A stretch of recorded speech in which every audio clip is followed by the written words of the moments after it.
Assalamualaikum warahmatullahi wabarakatuh.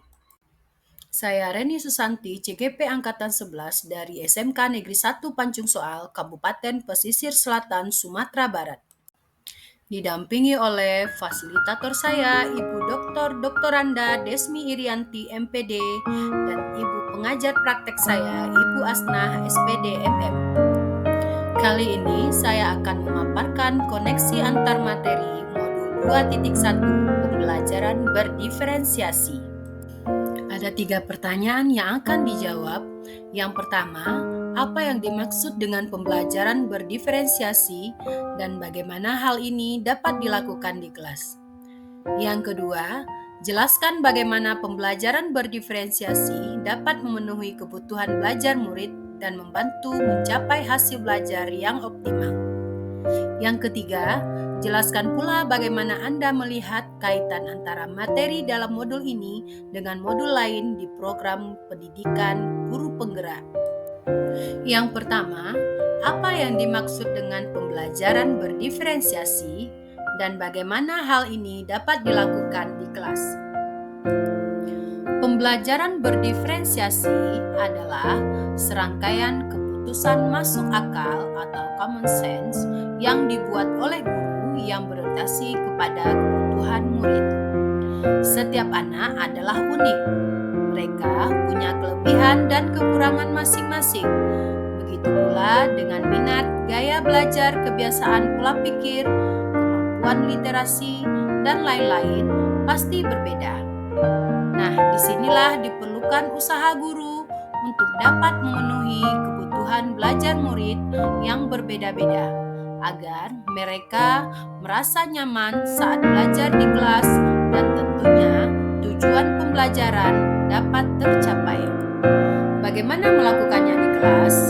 Yang pertama, membuat rancangan pembelajaran berdiferensiasi yang sesuai dengan tujuan pembelajaran.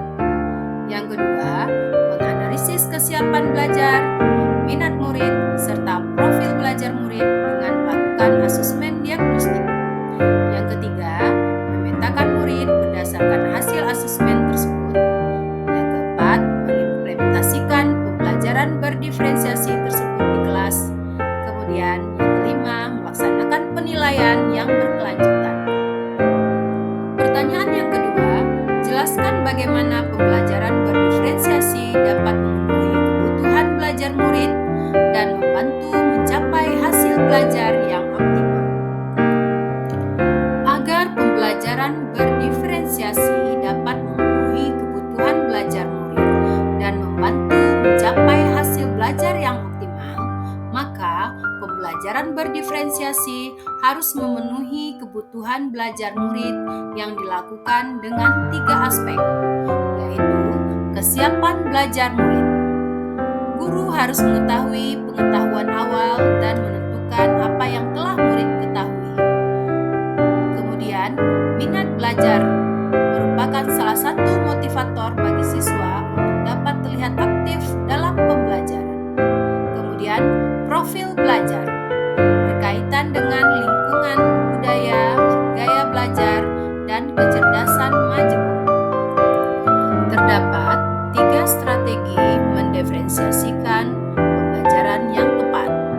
Yang pertama, diferensiasi konten berkaitan dengan materi yang kita ajarkan yang sesuai dengan kurikulum. Yang kedua, diferensiasi proses. Guru perlu memvariasikan proses pembelajaran yang beragam. Yang ketiga, diferensiasi produk. Guru memvariasikan tagihan produk yang dihasilkan murid sesuai dengan konten yang mereka pelajari.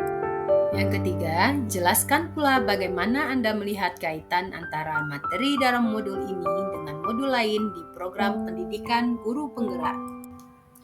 Keterkaitan antara modul 2.1 dengan modul 1.1.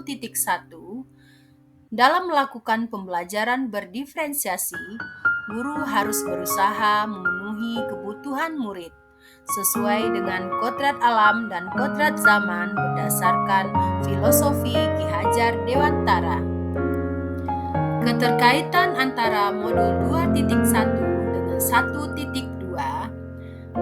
Dalam menerapkan pembelajaran berdiferensiasi, seorang guru penggerak harus berpihak pada murid, reflektif, mandiri, kolaboratif, dan inovatif untuk menciptakan pembelajaran-pembelajaran berdiferensiasi agar dapat memenuhi kebutuhan belajar murid.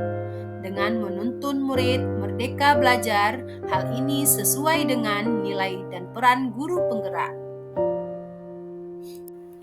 Keterkaitan antara modul 2.1 dengan 1.3, pembelajaran berdiferensiasi dapat menjadi salah satu strategi untuk mewujudkan visi guru penggerak yang berpihak pada murid.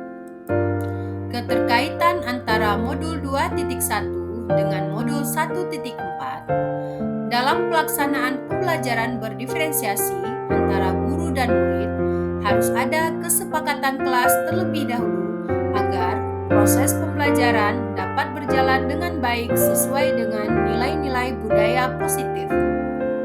Sekian dan terima kasih. Salam